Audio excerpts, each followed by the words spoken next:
Secrets, heartbreak, royal intrigue, and the grandest goodbye in British drama history. Downton Abbey is back for one final bow, but not everyone is returning for the curtain call. Just when fans thought the saga had concluded, Downton Abbey is making one final return with a third and final movie. But while there's excitement in the air, there's also a sense of loss. One beloved character won't be returning this time around. The original series aired from 2010 to 2015, delivering 6 unforgettable seasons that captivated audiences worldwide. That legacy continued with 2 feature films released in 2019 and 2022. Now, the story is wrapping up in a third movie titled Downton Abbey, the Grand Finale. Paul Giamatti will return as Harold Levinson, the outspoken American brother of Cora who's never exactly warmed up to England. Joining him are Dominic West, Elizabeth McGovern, Hugh Bonneville, Michelle Dockery, Laura Carmichael, Jim Carter, Phyllis Logan, Joanne Froggatt, Penelope Wilton, and more. However, fans may be surprised to learn that Imelda Staunton, who portrayed Maud Bagshaw, won't be part of this final installment. Despite being married to Jim Carter in real life, Staunton let the news slip during a BBC Radio 2 appearance in March 2024, casually confirming the film's existence. When the host nervously suggested she might have broken an NDA, Staunton's response was pure Violet Crawley energy. I don't care.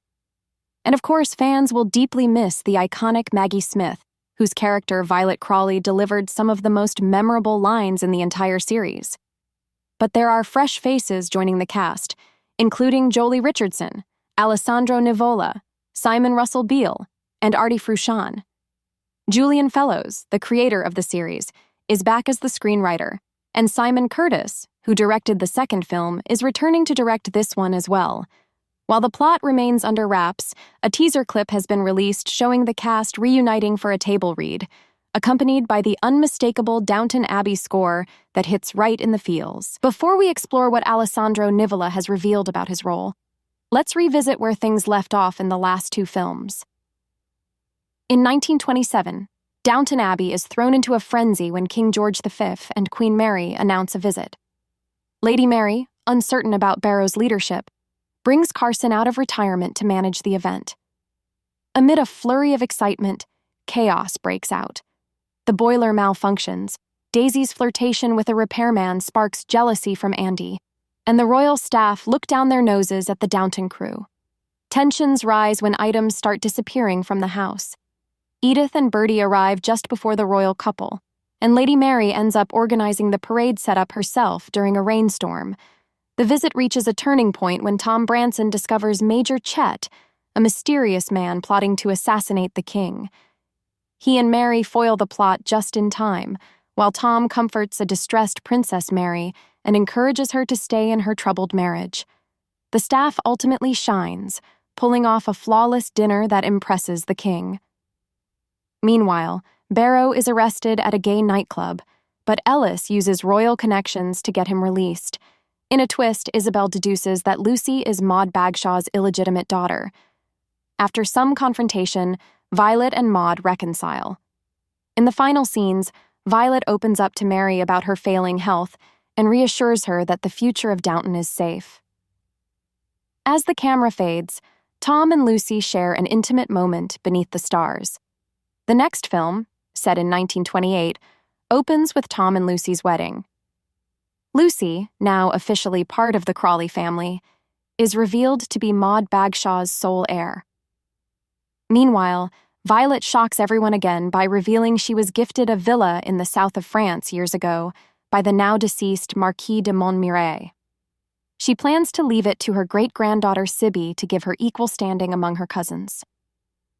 A film production arrives to shoot a silent movie titled The Gambler at Downton. Initially opposed, Robert eventually agrees after Mary convinces him that the money could repair the leaking roof. Drama follows, particularly from lead actress Myrna Dalgleish, whose attitude irritates everyone. The Crawleys travel to France to visit the villa. Violet, too ill to travel, stays behind. Along for the trip are Tom, Lucy, Lady Bagshaw, Robert, Edith, and Bertie, as well as former staff members Carson, Bates, and Baxter. Edith uses the journey to work on a magazine article. Back at Downton, Lady Mary handles the film crew with support from Mrs. Carson. In France, the new Marquise's mother tries to contest Violet's claim to the villa, but the family lawyer confirms everything is legal. Then comes a bombshell. The Marquis hints that Robert might actually be his half-brother. Cora privately tells Robert she fears she may be seriously ill, and he breaks down under the weight of losing his mother, his wife, and possibly his identity all at once. The movie production is nearly derailed when the studio pulls funding due to the decline of silent films. Mary suggests turning the film into a talkie. Myrna's voice isn't suitable, so Mary secretly dubs her lines. Myrna quits, but Anna and Daisy convince her to return. Mosley rewrites the script to include spoken dialogue, and Guy Dexter, the lead actor, quietly confides in Barrow that he is also gay. They share a connection, and Dexter offers Barrow a job in New York, which he accepts. Back in France, the family returns home after the villa dispute is settled. Mary turns down a flirtation with the film's director, even as her own marriage remains rocky. Cora's illness, thankfully, turns out to be treatable. Edith rededicates herself to her magazine work, and Daisy and Andy help match up Mr. Mason and Mrs. Patmore. When extras walk off set, the Downton staff fills in, impressing the director. He offers Mosley a screenwriting gig, and Mosley proposes to Baxter, awkwardly, on a hot mic.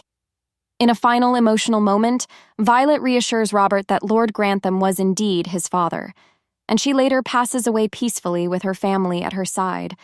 Carson returns temporarily to train Andy to take Barrow's place, and months later, Tom and Lucy return with their new baby. A portrait of Violet now hangs in the entryway, watching over the future of Downton Abbey. As for the upcoming final movie, Alessandro Nivola, who joins the cast, recently shared some thoughts. "For once, I'm not playing a Brit in Downton Abbey," he said. "It's not easy stepping into a cast that's worked together for 15 years and feels like a family. But I had personal history with a lot of the cast, which helped me fit right in." So now the question is, what lies ahead for the Crawleys? Will Mary find peace? Can the next generation carry the weight of legacy? Tell us what you think in the comments, and don't forget to subscribe, because there's more to come on this and other upcoming films and series you won't want to miss.